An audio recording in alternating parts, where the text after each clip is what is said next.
नमस्कार दोस्तों, स्वागत है आपका हमारे YouTube चैनल उद्देश्य क्लासेस में। दोस्तों, हम लोग घटना चक्र की एक पुस्तक जिसमें आरओ यारो से संबंधित पूर्व वर्षों के प्रश्न दिए गए हैं को देख रहे थे। ठीक है, इस पुस्तक के तहत दोस्तों हम लोगों ने एशियन हिस्ट्री और मिडिवल हिस्ट्री से संबंधित सारे प्रश्नों को कवर कर लिया है। दोस्तों, अब हम लोग पर्यावरण एवं पारिस्थितिकी के पार्ट्स को जो इस पुस्तक में दिए गए हैं को देख रहे थे। दोस्तों, पर्यावरण एवं पारिस्थितिकी के तहत एक वीडियो ऑलरेडी चैनल पर अपलोडेड की जा चुकी है। दोस्तों, यह पर्यावरण एवं पारिस्थितिकी से संबंधित हमारी दूसरी वीडियो होगी। ठीक है, तो चलिए हम पर्यावरण एवं पारिस्थितिकी में जो हमारा बचा हुआ पार्ट है उसको इस वीडियो में दोस्तों कवर कर लेते हैं। ठीक है, चलिए ध्यान से देखिएगा आप लोग क्या कह रहा है। दोस्तों, हमारा जो टॉपिक है इसमें वह है दोस्तों अभ्यारण्य एवं जैव मंडल रिजर्व। क्या है? अभ्यारण्य एवं जैव मंडल रिजर्व। ठीक है दोस्तों, ध्यान से देखिएगा, सारे प्रश्नों को देखिए क्या कह रहा है इसका। अभ्यारण्य एवं जैव मंडल रिजर्व। ठीक है, पहला प्रश्न देखेंगे हम लोग क्या कह रहा है, ध्यान से देखिएगा आप लोग। पहला प्रश्न है दोस्तों कि निम्नलिखित में से किस राष्ट्रीय उद्यान ने वन्यजीव प्रबंधन के लिए ड्रोन या मानव रहित हवाई वाहन का उपयोग करना प्रारंभ कर दिया है? क्या है? निम्नलिखित में से किस राष्ट्रीय उद्यान ने वन्यजीव प्रबंधन के लिए ड्रोन या मानव रहित हवाई वाहन का उपयोग करना प्रारंभ कर दिया है? ठीक है दोस्तों, तो इसका आंसर हो जाएगा बांदीपुर टाइगर रिजर्व। ठीक है, जो कि कहाँ स्थित है दोस्तों? कर्नाटक में। ठीक है, कर्नाटक में। निम्नलिखित में से किस राष्ट्रीय उद्यान ने वन्य जीव प्रबंधन के लिए ड्रोन या मानव रहित हवाई वाहन का उपयोग करना प्रारंभ कर दिया है? तो यह हो जाएगा इसका आंसर दोस्तों बांदीपुर टाइगर रिजर्व। ठीक है, चलिए बढ़ेंगे अगले प्रश्न की तरफ। दोस्तों, क्या कह रहा है हमारा अगला प्रश्न, देखेंगे। चलिए देखेंगे, कह रहा है कि धूपगढ़ चोटी निम्नलिखित राष्ट्रीय उद्यानों में से किसमें स्थित है? क्या है? धूपगढ़ चोटी निम्नलिखित राष्ट्रीय उद्यानों में से कहाँ स्थित है? धूपगढ़ चोटी निम्नलिखित राष्ट्रीय उद्यानों में किसमें स्थित है? तो इसका आंसर हो जाएगा दोस्तों सतपुड़ा राष्ट्रीय उद्यान। सतपुड़ा राष्ट्रीय उद्यान में दोस्तों धूपगढ़ चोटी स्थित है। ठीक है, सतपुड़ा राष्ट्रीय उद्यान कहाँ स्थित है दोस्तों? तो मध्य प्रदेश में स्थित है। ठीक है, चलिए बढ़ेंगे अगले प्रश्न की तरफ। दोस्तों, इसका सही आंसर ऑप्शन ए हो जाएगा। ठीक है, चलिए तीसरे नंबर प्रश्न की तरफ देखते हैं क्या कह रहा है। तीसरा नंबर प्रश्न कि यूनेस्को ने जुलाई 2016 में भारत के निम्नलिखित किस राष्ट्रीय उद्यान को विश्व धरोहर स्थल घोषित किया? ठीक है, यूनेस्को ने जुलाई 2016 में भारत के निम्नलिखित किस राष्ट्रीय उद्यान को विश्व धरोहर स्थल घोषित किया? ठीक है, तो इसका सही आंसर हो जाएगा दोस्तों कंचनजंगा या खोंगचिंग-जोंगा राष्ट्रीय उद्यान। ठीक है, क्या है? कंचनजंगा राष्ट्रीय उद्यान या खोंगचिंग-जोंगा राष्ट्रीय उद्यान को जुलाई 2016 में यूनेस्को द्वारा राष्ट्रीय उद्यान घोषित किया गया। ठीक है, चलिए बढ़ेंगे अगले प्रश्न की तरफ। क्या है? अगला प्रश्न है दोस्तों हमारा, कह रहा है कि जैवमंडल आरक्षित क्षेत्र और राज्य को सुमेलित कीजिए। ठीक है, चलिए सुमेल करेंगे दोस्तों, ध्यान से देखिएगा आप लोग। दोस्तों, सिमलीपाल हो जाएगा हमारा, वह है उड़ीसा। ठीक है, दिहांग दिबांग हो जाएगा, दिहांग दिबांग है दोस्तों अरुणाचल प्रदेश में। ठीक है, दिहांग दिबांग हो जाएगा हमारा अरुणाचल प्रदेश में। नोकरेक हो जाएगा दोस्तों हमारा मेघालय में, नोकरेक हो जाएगा मेघालय में। और कोल्ड डेजर्ट हो जाएगा, कोल्ड डेजर्ट है दोस्तों हमारा हिमाचल प्रदेश में। ठीक है, चलिए देखेंगे। सिमलीपाल हो जाएगा दोस्तों उड़ीसा में, दिहांग दिबांग हो जाएगा आपका अरुणाचल प्रदेश में, नोकरेक हो जाएगा मेघालय में, कोल्ड डेजर्ट हो जाएगा हिमाचल प्रदेश में। एक बार और, सिमलीपाल उड़ीसा में, दिहांग दिबांग अरुणाचल प्रदेश में, नोकरेक आपका मेघालय में, कोल्ड डेजर्ट हिमाचल प्रदेश में। ठीक है, चलिए देख लेते हैं हम लोग इसका आंसर क्या दिया गया है, सही आंसर। ठीक है दोस्तों इसका सही आंसर दिया गया है डी। ठीक है, यानी कि 4, 3, 5 और 1।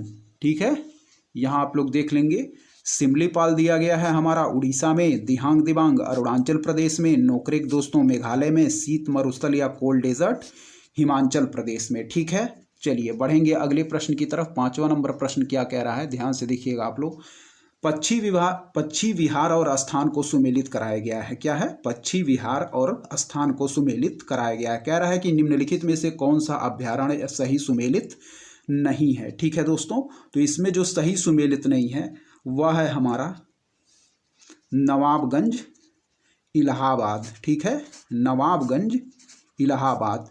नवाबगंज दोस्तों इलाहाबाद में ना होकर कहाँ स्थित है? उत्तर प्रदेश के उन्नाव जिले में। ठीक है, नवाबगंज इलाहाबाद में ना होकर उत्तर प्रदेश के उन्नाव जिले में स्थित है। बाकी तीन दोस्तों सही सुमेलित है। चलिए सही सुमेलित है उसको देखेंगे।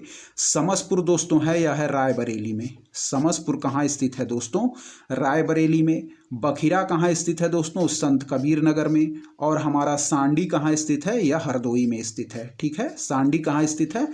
हरदोई में। हमारा जो सही सुमेलित नहीं है वह है दोस्तों नवाबगंज, जो कि इलाहाबाद में ना स्थित होकर उत्तर प्रदेश के उन्नाव जिले में स्थित है। ठीक है, समसपुर रायबरेली, बखीरा संत कबीर नगर, सांडी हरदोई और नवाबगंज उन्नाव, ना कि इलाहाबाद में होगा। ठीक है दोस्तों, तो हमारा सही सुमेल नहीं है वह है नवाबगंज, ऑप्शन बी।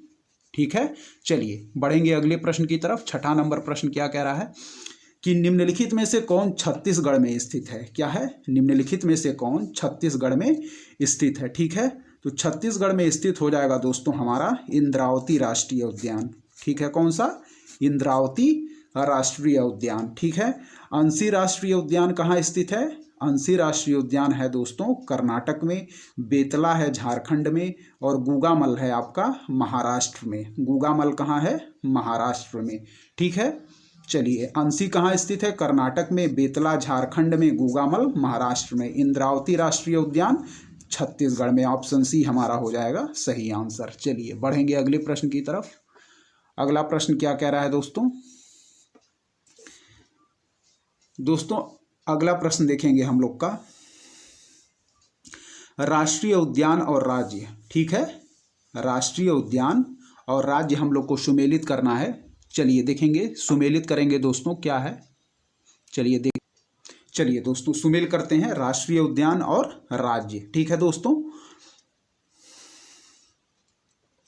इंतांकी दोस्तों हो जाएगा हमारा, इंतांकी राष्ट्रीय उद्यान सुमेलित हो जाएगा नागालैंड से। ठीक है, बेतला हमारा सुमेलित हो जाएगा झारखंड से, सिरोही हो जाएगा हमारा मणिपुर से और गोइंदी हो जाएगा हमारा तमिलनाडु से। ठीक है, चलिए देखेंगे, इंतांकी हो जाएगा दोस्तों नागालैंड से। इंतांकी कहाँ? इंतांकी नागालैंड, बेतला झारखंड, सिरोही मणिपुर, गोइंदी तमिलनाडु। फिर देखेंगे, इंतांकी नागालैंड, बेतला झारखंड, सिरोही मणिपुर, गोइंदी तमिलनाडु। इंतांकी नागालैंड, बेतला झारखंड, सिरोही मणिपुर, गोइंदी तमिलनाडु। ठीक है दोस्तों, तो हमारा सही सुमेल हम लोगों ने देख लिया। चलिए इसका आंसर भी हम लोग देख लेते हैं क्या दिया गया है। दोस्तों इसका सही आंसर दिया गया है ऑप्शन सी 3, 1, 4 और 2। ठीक है, चलिए ऑप्शन सी इसका सही आंसर हो जाएगा। ठीक है, यहाँ देख लीजिए आप लोग, राष्ट्रीय उद्यान और राज्य, इंतांकी हो जाएगा दोस्तों हमारा नागालैंड में। ठीक है, बेतला हो जाएगा हमारा झारखंड में, सिरोही हो जाएगा मणिपुर में। ठीक है, और गोइंदी हो जाएगा तमिलनाडु में। ठीक है, चलिए बढ़ेंगे अगले प्रश्न की तरफ। क्या कह रहा है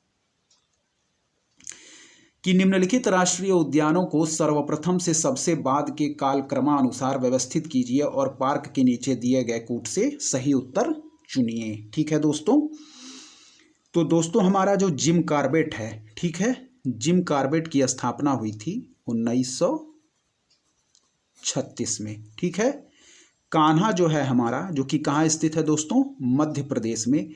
इसकी स्थापना हुई थी दोस्तों 1955 में।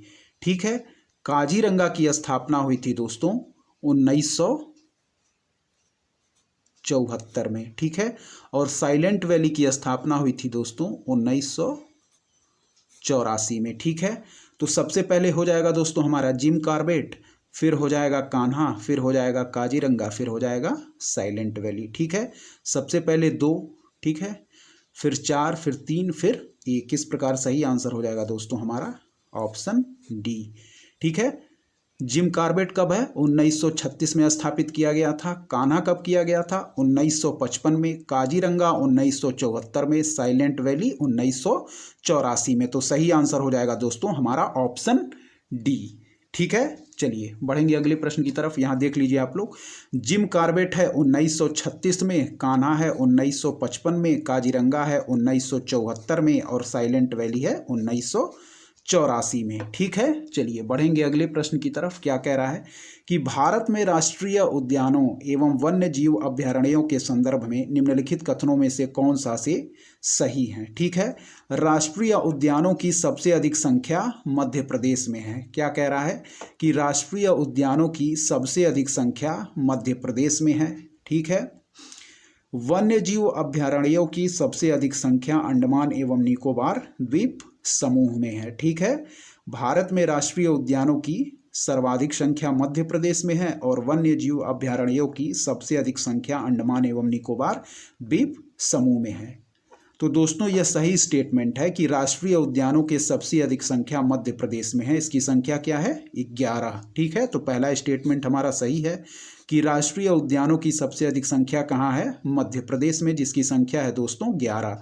और वन्य जीव अभयारण्यों की सबसे अधिक संख्या दोस्तों अंडमान एवं निकोबार द्वीप समूह में है, जिसकी संख्या है 96 या 96। वन्य जीव अभयारण्यों की सबसे अधिक संख्या अंडमान एवं निकोबार द्वीप समूह में है, जिसकी संख्या है 96। चलिए इसका सही आंसर हम लोग देख लेंगे क्या दिया गया है। सही आंसर इसका दिया गया है दोस्तों, ध्यान से देखिएगा आप लोग। सही आंसर जो दिया गया है दोस्तों वह है सी, यानी कि दोनों 1 व 2 दोनों स्टेटमेंट सही दिए गए हैं। ठीक है, चलिए बढ़ेंगे अगले प्रश्न की तरफ दोस्तों। क्या कह रहा है 10वां नंबर प्रश्न कि भारत का ओशनिक नेशनल पार्क स्थित है। क्या है? भारत का ओशनिक नेशनल पार्क स्थित है। तो भारत का ओशनिक नेशनल पार्क स्थित है दोस्तों कच्छ की खाड़ी गुजरात में। ठीक है, भारत का ओशनिक नेशनल पार्क कहाँ स्थित है? कच्छ की खाड़ी गुजरात में। ठीक है, ओशनिक नेशनल पार्क कहाँ स्थित है? कच्छ की खाड़ी गुजरात में। ठीक है, चलिए बढ़ेंगे अगले प्रश्न की तरफ दोस्तों, 11वें नंबर प्रश्न की तरफ। क्या कह रहा है हमारा? 11वां नंबर प्रश्न कह रहा है कि निम्नलिखित बाघ अभयारण्य टाइगर रिजर्व में से कौन सा मध्य प्रदेश में स्थित नहीं है। ठीक है, अमनगढ़, बांधवगढ़, कान्हा या संजय दुबरी। ठीक है, तो इसका सही आंसर हो जाएगा दोस्तों अमनगढ़। ठीक है, इसका सही आंसर हो जाएगा अमनगढ़। अमनगढ़ टाइगर रिजर्व कहाँ है दोस्तों? यह उत्तराखंड और उत्तर प्रदेश के बिजनौर जिले में स्थित बाघ अभयारण्य है। ठीक है, अमनगढ़ जो टाइगर रिजर्व है दोस्तों यह उत्तर प्रदेश के बिजनौर जिले में स्थित बाघ अभयारण्य है। ठीक है दोस्तों, शेष जो 3 दिए गए हैं बांधवगढ़, कान्हा और संजय दुबरी, यह दोस्तों मध्य प्रदेश में स्थित हैं। लेकिन अमनगढ़ हमारा कहाँ स्थित है? यह उत्तर प्रदेश के बिजनौर जिले में स्थित बाघ अभयारण्य है। ठीक है, चलिए इस प्रकार सही आंसर क्या हो जाएगा हमारा? Option A. ठीक है, चलिए बढ़ेंगे अगले प्रश्न की तरफ। दोस्तों यदि आपको हमारी वीडियो पसंद आ रही है तो हमारे चैनल को जरूर सब्सक्राइब करें, लाइक करें और अपने दोस्तों के बीच शेयर करें और ऐसे ही पढ़ते रहें दोस्तों। चलिए 12वें नंबर प्रश्न को हम लोग देखते हैं दोस्तों। क्या कह रहा है दोस्तों? 12वां नंबर प्रश्न कह रहा है कि सूची 1 को सूची 2 से सुमेलित कीजिए। ठीक है, सूची 1 को सूची 2 से सुमेलित कीजिए। ठीक है, नवाबगंज या शहीद चंद्रशेखर आज़ाद पक्षी विहार दोस्तों दिया गया है। तो नवाबगंज पक्षी विहार हो जाएगा दोस्तों, यह है हमारा उन्नाव में। नवाबगंज पक्षी विहार कहाँ स्थित है? उन्नाव में दोस्तों। ठीक है, ओखला पक्षी विहार, ओखला पक्षी विहार दोस्तों इसके जो पक्षी विहार और स्थान दिए गए हैं ये गलत दिया गया है, क्योंकि ओखला पक्षी विहार दोस्तों गौतम बुद्ध नगर में स्थित है, जबकि ऑप्शन में गौतम बुद्ध नगर नहीं दिया गया है। समसपुर पक्षी विहार हो जाएगा दोस्तों, यह है हमारा रायबरेली में। जबकि पार्वती अरंगा जो पक्षी विहार दिया गया है, पार्वती अरंगा, यह हो जाएगा दोस्तों गोंडा में। ठीक है, जबकि ओखला पक्षी विहार दोस्तों यह गाजियाबाद में ना स्थित होकर गौतम बुद्ध नगर में स्थित है। ये गलत ऑप्शन दिया गया दोस्तों, प्रश्न गलत दिया गया है। चलिए हम लोग सही देख लेंगे दोस्तों क्या दिया गया है कि नवाबगंज जो पक्षी विहार है दोस्तों यह उन्नाव में है, यह सही दिया गया है। ओखला पक्षी विहार जो हो जाएगा दोस्तों यह गाजियाबाद में ना होकर गौतम बुद्ध नगर में होगा, और जो समसपुर पक्षी विहार है यह रायबरेली में होगा, और पार्वती अरंगा जो पक्षी विहार है दोस्तों यह गोंडा में होगा। ठीक है, तो इस प्रकार दोस्तों हमारा कोई भी ऑप्शन सही नहीं दिया गया है। चलिए हम लोग इसका सही आंसर एक बार देख लेते हैं क्या दिया गया है यहाँ पे। ठीक है, चलिए आप लोग ध्यान से देखिएगा क्या दिया गया है। ये देखिए दोस्तों, इसका उत्तर स्टार मार्क किया गया है, कोई भी ऑप्शन इसमें सही नहीं है। ठीक है, ध्यान से देखिएगा दोस्तों, नवाब या शहीद चंद्रशेखर आज़ाद पक्षी विहार जो है यह है दोस्तों हमारा उन्नाव में। ठीक है, ओखला पक्षी विहार कहाँ, ओखला पक्षी विहार है दोस्तों गौतम बुद्ध नगर में, ना कि गाजियाबाद में। और समसपुर पक्षी विहार है दोस्तों हमारा रायबरेली में।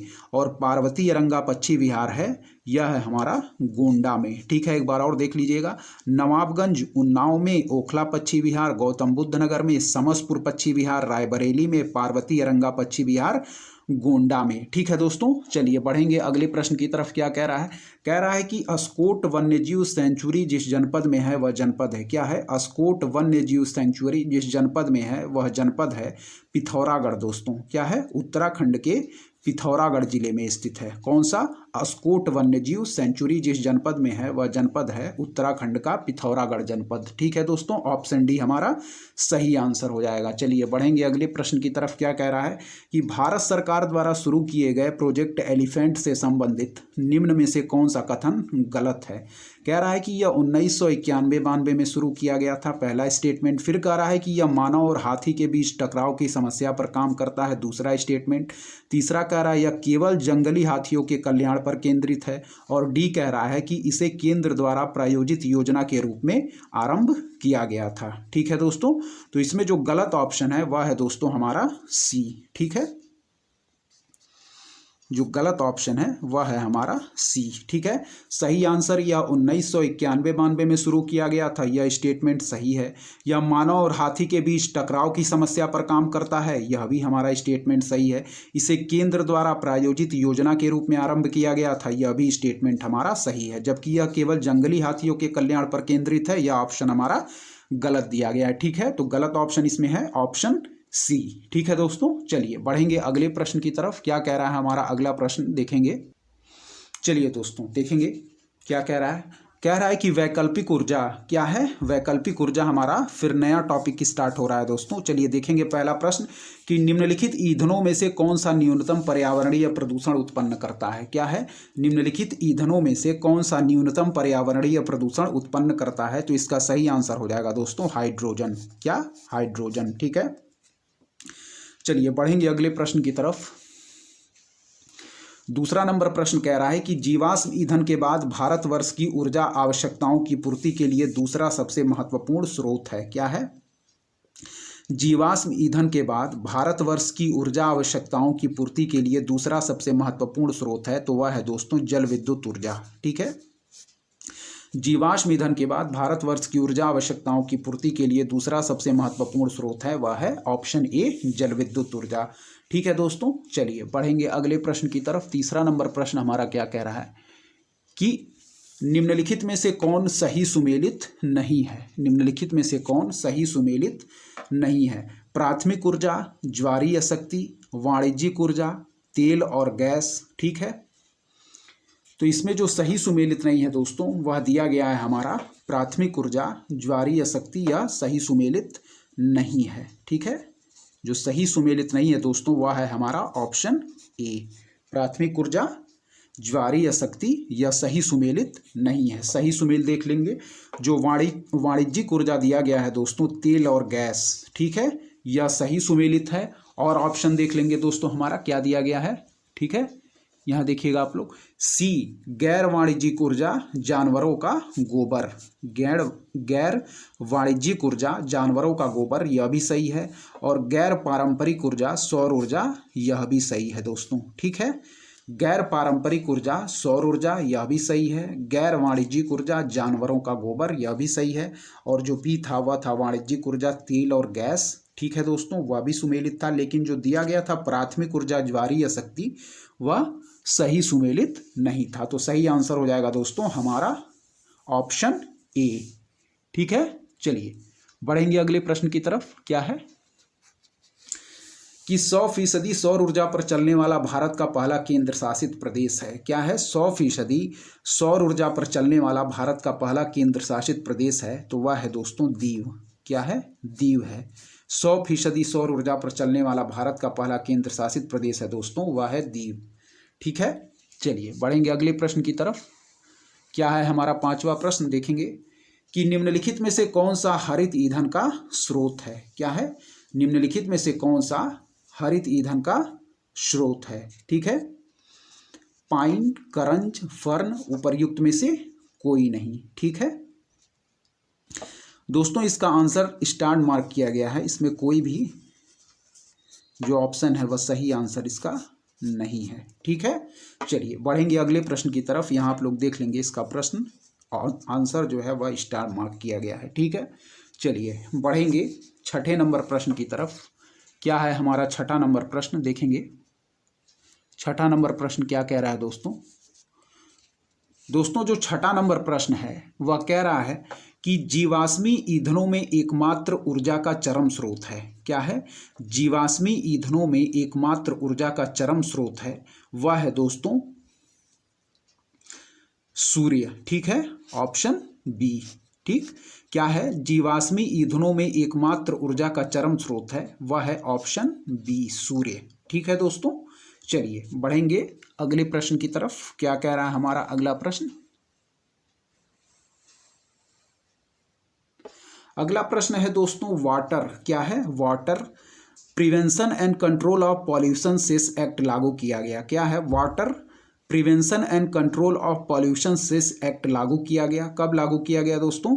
इसका सही आंसर कोई भी ऑप्शन इसमें दोस्तों सही नहीं है।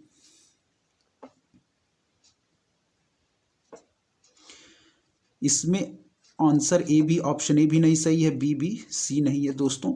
दोस्तों जो water prevention and control of pollution cess act है, यह क्या कह रहा है यहाँ हम लोग पढ़ लेंगे, इसका डिटेल क्या दिया गया है दोस्तों। चलिए देखते हैं, इसमें ऑप्शन में कोई भी आंसर सही नहीं दिया गया है। चलिए इसका डिटेल हम लोग देख लेते हैं क्या दिया गया है।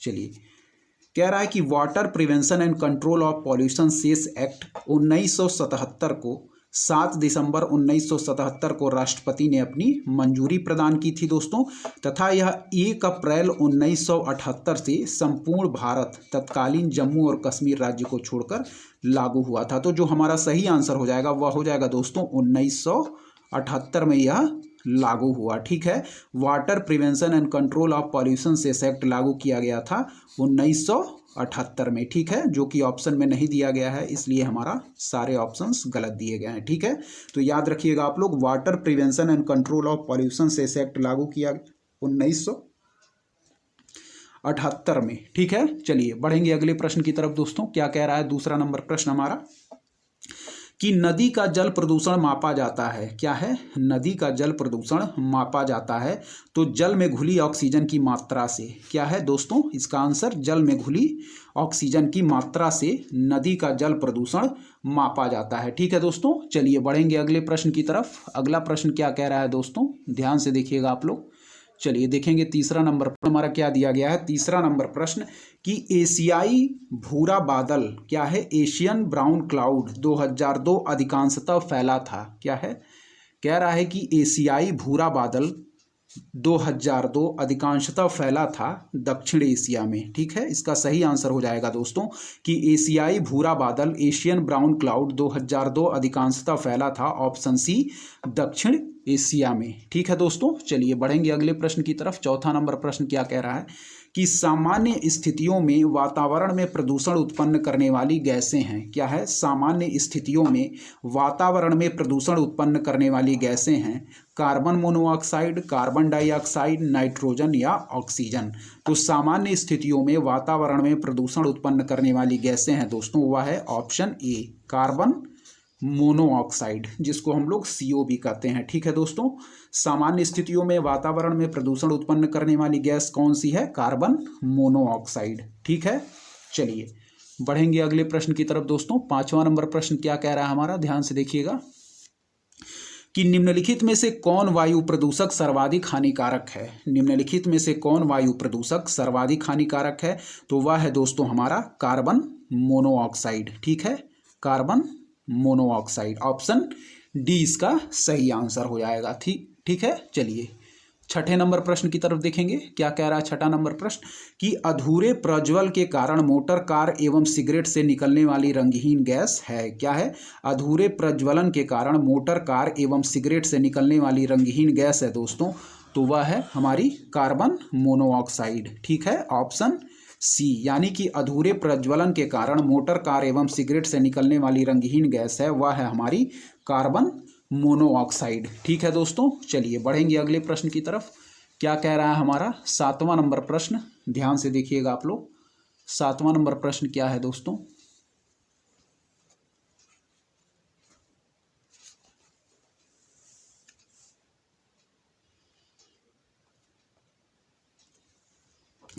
कि निम्नलिखित में से कौन अम्ल वृष्टि का कारण है। क्या है? निम्नलिखित में से कौन अम्ल वृष्टि का कारण है? तो इसका सही आंसर हो जाएगा दोस्तों सल्फर डाइऑक्साइड तथा नाइट्रस ऑक्साइड। क्या है? ऑप्शन सी, सल्फर डाइऑक्साइड तथा नाइट्रस ऑक्साइड। इसका सही आंसर हो जाएगा ऑप्शन सी, सल्फर डाइऑक्साइड तथा नाइट्रस ऑक्साइड। ठीक है, सल्फर डाइऑक्साइड तथा नाइट्रस ऑक्साइड दोस्तों अम्ल वृष्टि का कारण है। ठीक है, चलिए बढ़ेंगे आठवें नंबर प्रश्न की तरफ दोस्तों। आठवां नंबर प्रश्न क्या कह रहा है देखेंगे। आठवां नंबर प्रश्न है दोस्तों, कह रहा है कि निम्नलिखित में से कौन सी गैस वायुमंडल में अम्लीय वर्षा की उत्पत्ति के लिए उत्तरदायी है। ठीक है, निम्नलिखित में से कौन सी गैस वायुमंडल में अम्लीय वर्षा की उत्पत्ति के लिए उत्तरदायी है। तो इसका सही आंसर हो जाएगा दोस्तों SO2। ठीक है, SO2। ठीक है, सल्फर डाइऑक्साइड। ठीक है, सल्फर डाइऑक्साइड इसका सही आंसर ऑप्शन डी। चलिए बढ़ेंगे अगले प्रश्न की तरफ। नौवां नंबर प्रश्न क्या कह रहा है कि भोपाल गैस त्रासदी। क्या है? भोपाल गैस त्रासदी मिथाइल आइसोसाइनेट, जिसे हम लोग MIC रिसाव भी कहते हैं, की घटना हुई थी।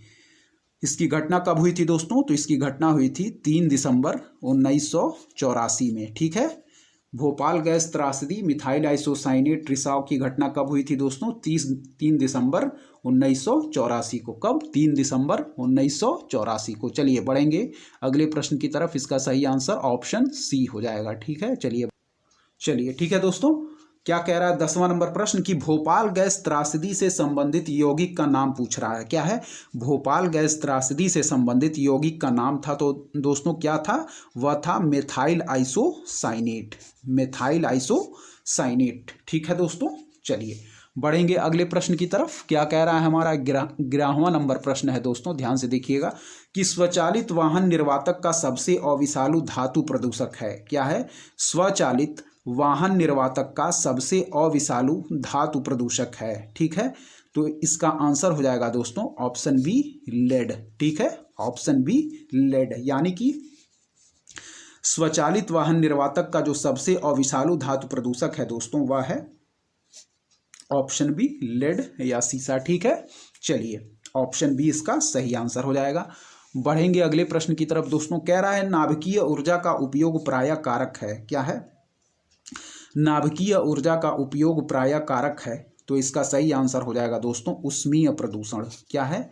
नाभिकीय ऊर्जा का उपयोग प्रायः कारक है उष्मीय प्रदूषण का, थर्मल पॉल्यूशन। ठीक है, नाभिकीय ऊर्जा का उपयोग प्रायः कारक है उष्मीय प्रदूषण, यानी कि थर्मल पॉल्यूशन का। ठीक है दोस्तों, चलिए बढ़ेंगे अगले प्रश्न की तरफ।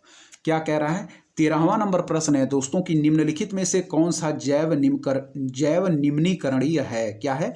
निम्नलिखित में से कौन सा जैव निम्नीकरणीय है। ठीक है, तो इसका सही आंसर हो जाएगा दोस्तों ऑप्शन डी, यानी कि रबर हमारा सही आंसर हो जाएगा दोस्तों। ठीक है, निम्नलिखित में से कौन सा जैव निम्नीकरणीय है, तो यह हो जाएगा ऑप्शन डी, यानी कि रबर। ठीक है, चलिए अब देखते हैं दोस्तों, विविध आ गया है हमारा, मिसलेनियस क्या है चलिए देखेंगे। कथन और कारण का प्रश्न है दोस्तों। कह रहा है कि कथन है भारत में वन क्षेत्र का ह्रास भारत के जननांकिकीय संक्रमण से प्रत्यक्ष संबंधित रहा है। क्या है?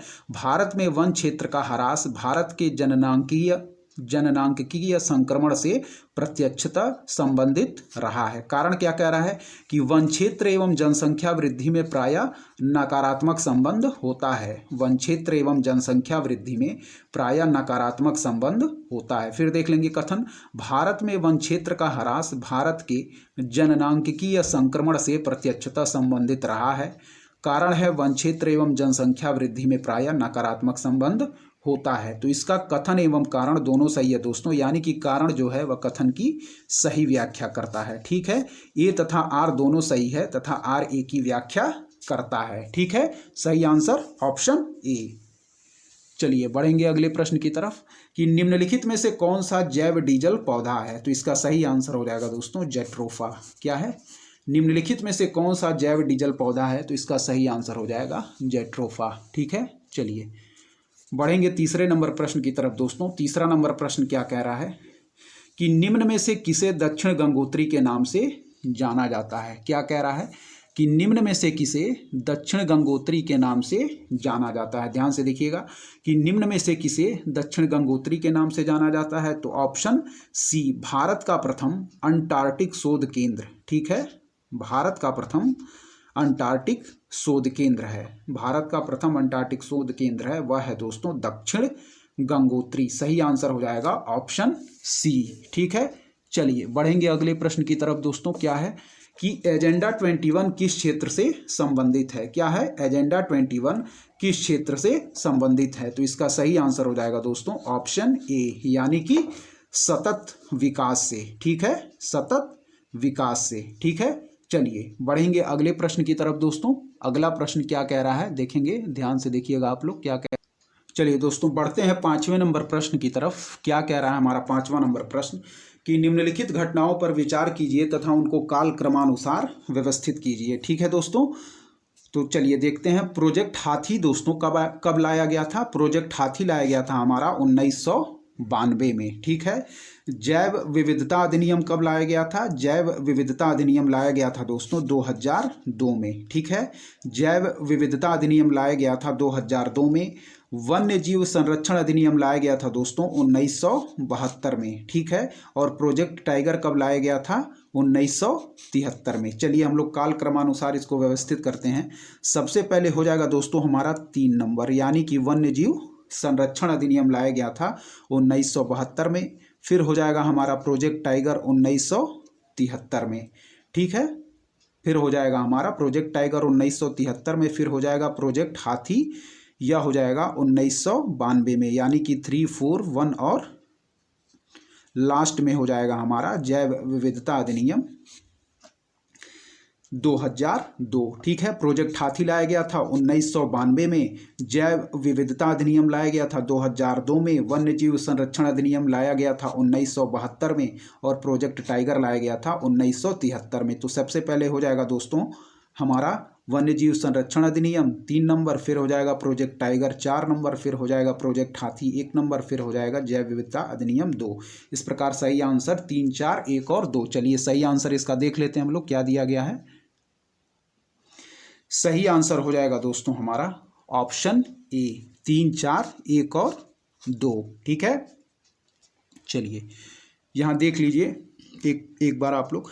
वन्य जीव संरक्षण अधिनियम 1972, प्रोजेक्ट टाइगर 1973, प्रोजेक्ट हाथी 1992 और जैव विविधता अधिनियम 2002।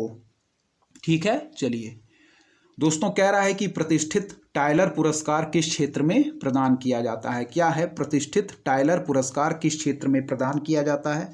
तो इसका सही आंसर हो जाएगा दोस्तों पर्यावरण सुरक्षा। प्रतिष्ठित टायलर पुरस्कार किस क्षेत्र में प्रदान किया जाता है, पर्यावरण सुरक्षा। ठीक है, 7वां नंबर प्रश्न क्या कह रहा है कि निम्नलिखित नगरों में से किस में Indian institute of ecology and environment स्थित है।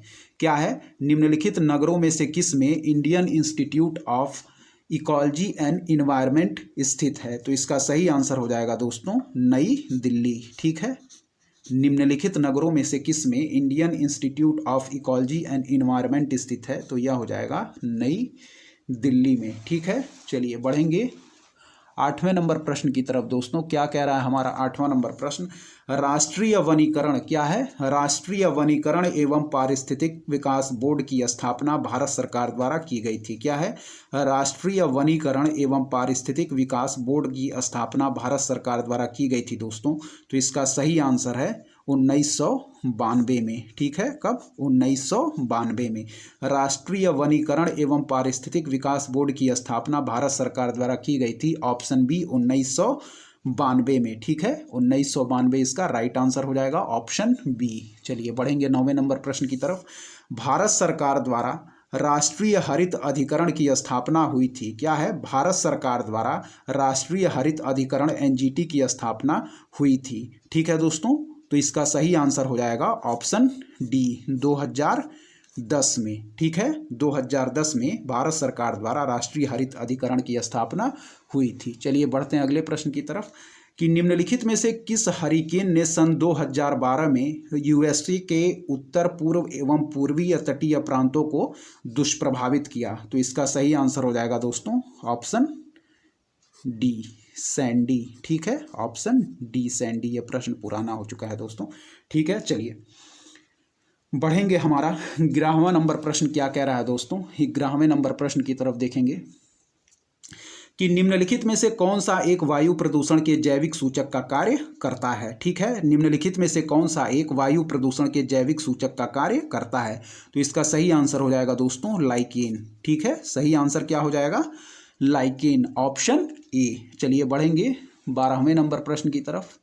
वर्ष 2012 के जनवरी माह में वह कौन सा मौसमी कारक था जो उत्तर भारत में असाधारण ठंड का कारण बना? ठीक है, तो इसका सही आंसर हो जाएगा दोस्तों ऑप्शन बी। क्या है? वायुमंडलीय प्रदूषण। ठीक है, वायुमंडलीय प्रदूषण। वर्ष 2012 के जनवरी माह में वह कौन सा मौसमी कारक था जो उत्तर भारत में असाधारण ठंड का कारण बना?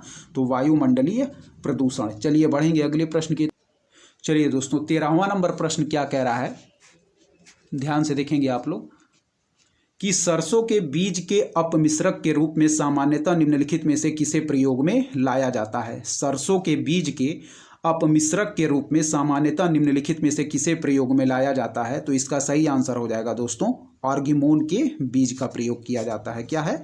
ऑर्गेमोन के बीज का प्रयोग किया जाता है। सही आंसर ऑप्शन ए। सरसों के बीज के अपमिश्रक के रूप में दोस्तों सामान्यतः ऑर्गेमोन के बीज का प्रयोग किया जाता है। ठीक है, सही आंसर ऑप्शन ए हो जाएगा। चलिए बढ़ेंगे अगले प्रश्न की तरफ कि प्रदूषण युक्त वायुमंडल को निम्न में से किसके द्वारा स्वच्छ किया जाता है? क्या है? प्रदूषण युक्त वायुमंडल को निम्नलिखित में से किसके द्वारा स्वच्छ किया जाता है? तो इसका सही आंसर हो जाएगा ऑप्शन बी। ठीक है दोस्तों, चलिए बढ़ेंगे अगले प्रश्न की तरफ। दोस्तों क्या कह रहा है अगला प्रश्न? चलिए देखते हैं अगला प्रश्न दोस्तों।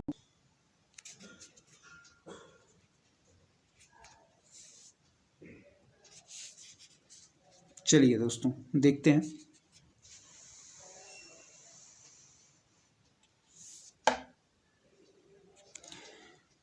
दोस्तों सूची 1 और सूची 2 को सुमेल करना है, मिशन और प्रारंभ करने का वर्ष।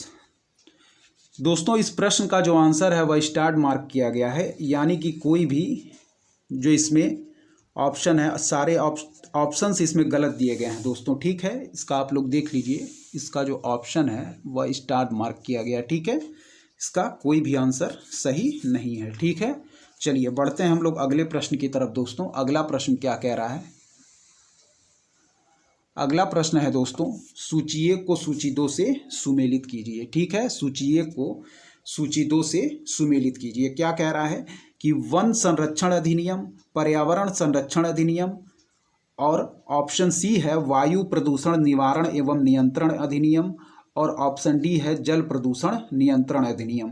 चलिए हम लोग देख लेते हैं दोस्तों इसका सही आंसर क्या होगा, ध्यान से देखिएगा आप लोग। चलिए दोस्तों जो वन संरक्षण अधिनियम था, वन संरक्षण अधिनियम लाया गया था 1980 में। ठीक है, वन संरक्षण अधिनियम कब लाया गया था? 1980 में। ठीक है, पर्यावरण संरक्षण अधिनियम, ठीक है, पर्यावरण संरक्षण अधिनियम लाया गया था दोस्तों 1986 में। वायु प्रदूषण निवारण एवं नियंत्रण अधिनियम लाया गया था 1981 में। वायु प्रदूषण निवारण एवं नियंत्रण अधिनियम लाया गया था 1981 में। जल प्रदूषण नियंत्रण अधिनियम लाया गया था 1974 में। ठीक है, वन संरक्षण अधिनियम लाया गया था 1980 में। पर्यावरण संरक्षण अधिनियम लाया गया था 1986 में। वायु प्रदूषण नियंत्रण एवं निवारण एवं नियंत्रण अधिनियम लाया गया था 1981 में। जल प्रदूषण नियंत्रण अधिनियम लाया गया था 1974 में। एक बार और देख लीजिएगा, वन संरक्षण अधिनियम लाया गया 1980 में। पर्यावरण संरक्षण अधिनियम 1986 में। वायु प्रदूषण निवारण एवं नियंत्रण अधिनियम 1981 में। जल प्रदूषण नियंत्रण अधिनियम 1974 में।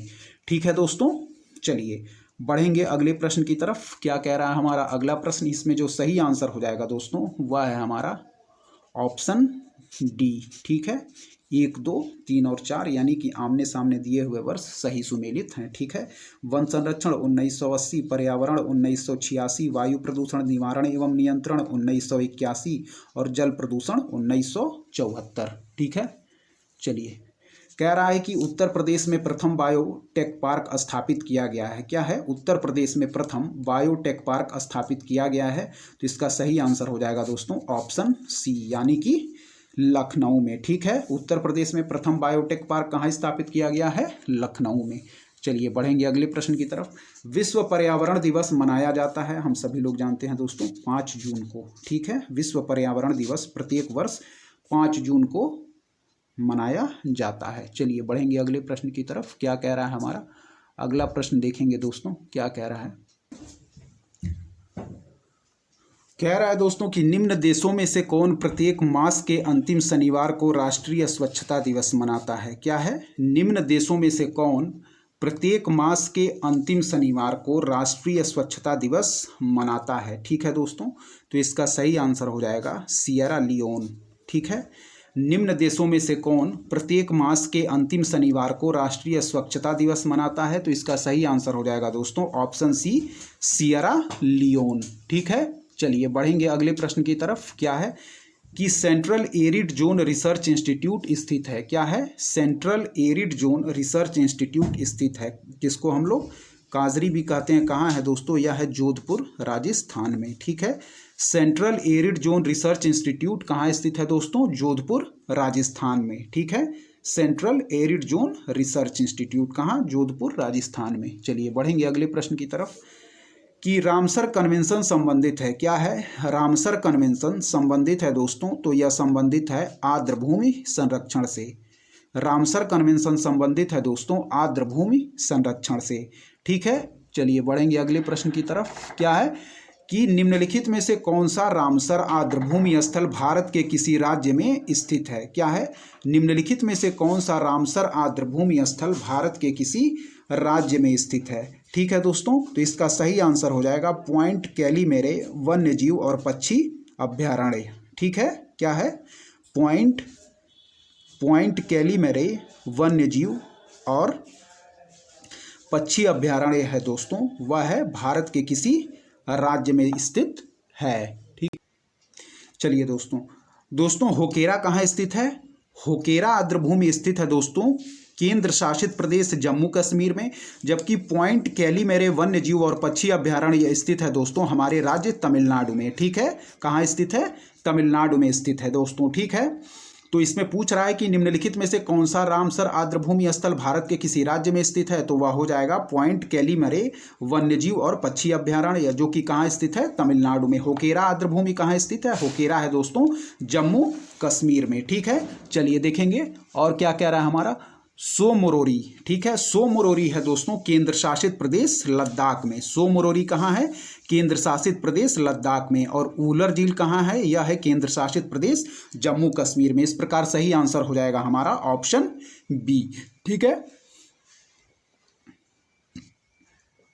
23वां नंबर प्रश्न कह रहा है कि प्रायद्वीपीय भारत निम्न हिम युगों में से किस युग में हिमानीकृत हुआ? क्या है? प्रायद्वीपीय भारत निम्न हिम युगों में से किस युग में हिमानीकृत हुआ? ठीक है, तो इसका सही आंसर हो जाएगा दोस्तों प्लीस्टोसीन हिमयुग। प्रायद्वीपीय भारत निम्न हिम युगों में से किस युग में हिमानीकृत हुआ? तो इसका सही आंसर हो जाएगा दोस्तों प्लीस्टोसीन हिमयुग। ठीक है, प्रायद्वीपीय भारत निम्न हिम युगों में से किस युग में हिमानीकृत हुआ? तो यह हो जाएगा प्लीस्टोसीन हिमयुग। क्या है? प्लीस्टोसीन हिमयुग। ठीक है दोस्तों, ऑप्शन सी। चलिए बढ़ेंगे अगले प्रश्न की तरफ। कह रहा है कि भारत एवं एशिया का प्रथम राष्ट्रीय डॉल्फिन शोध केंद्र एनडीआरसी की स्थापना गंगा नदी के तट पर किस शहर में की जा रही है? भारत एवं एशिया का प्रथम राष्ट्रीय डॉल्फिन शोध केंद्र की स्थापना गंगा नदी के तट पर किस शहर में की जा रही है? तो इसका सही आंसर हो जाएगा दोस्तों पटना। ठीक है, इसका सही आंसर हो जाएगा पटना दोस्तों। ठीक है, भारत एवं एशिया क्या है? भारत एवं एशिया का प्रथम राष्ट्रीय डॉल्फिन शोध केंद्र की स्थापना गंगा नदी के तट पर किस शहर में की जा रही है? तो इसका सही आंसर हो जाएगा दोस्तों ऑप्शन बी पटना। ठीक है, चलिए बढ़ते हैं अगले प्रश्न की तरफ दोस्तों। अगला प्रश्न क्या कह रहा है? 25वां नंबर प्रश्न कि खेती के लिए फसल चक्र का क्या महत्व है? खेती के लिए फसल चक्र का क्या महत्व है? इससे उत्पादन में वृद्धि होती है, मृदा की उर्वरता संरक्षित रहती है, मृदा कटाव कम होता है। उपर्युक्त सभी। इसका सही आंसर हो जाएगा दोस्तों ऑप्शन डी, यानी कि इससे उत्पादन में वृद्धि होती है, यह भी सही है। मृदा की उर्वरता संरक्षित रहती है, यह भी सही है। मृदा कटाव कम होता है, यह भी सही है। तो सही हो जाएगा ऑप्शन डी, उपर्युक्त सभी। ठीक है दोस्तों, 26वां नंबर प्रश्न क्या कह रहा है कि मोनोक्लाइमेक्स एकल चरम सिद्धांत का प्रतिपादन किया था। क्या है? मोनोक्लाइमेक्स एकल चरम सिद्धांत का प्रतिपादन किया था। इसका सही आंसर हो जाएगा दोस्तों F.E. क्लेमेंट्स ने। क्या है? F.E. क्लेमेंट्स ने। ठीक है, तो मोनोक्लाइमेक्स एकल चरम सिद्धांत का प्रतिपादन किया था दोस्तों F.E. क्लेमेंट्स ने। F.E. क्लेमेंट्स ने। ठीक है, सही आंसर इसका हो जाएगा ऑप्शन ए। ठीक है दोस्तों, तो इस प्रकार दोस्तों इस पुस्तक में हम लोगों ने इन्वायरमेंट एंड इकोलॉजी का पूरा पार्ट, सारे प्रश्नों को हम लोगों ने कवर कर लिया। ठीक है दोस्तों, 2 वीडियोज़ में हम लोगों ने सारे प्रश्न को कवर कर लिया है। ठीक है दोस्तों, अब हम लोग जो अगला पार्ट पढ़ेंगे दोस्तों वह है बायो, यानी कि जीव विज्ञान कवर कर लेंगे हम लोग। ठीक है दोस्तों, तो दोस्तों यदि आपको हमारी वीडियो और कंटेंट पसंद आ रहा है दोस्तों, तो हमारे चैनल को ज़रूर सब्सक्राइब करें दोस्तों, लाइक करें, अपने दोस्तों के बीच शेयर करें और ऐसे ही पढ़ते रहें दोस्तों। जय हिंद दोस्तों, धन्यवाद।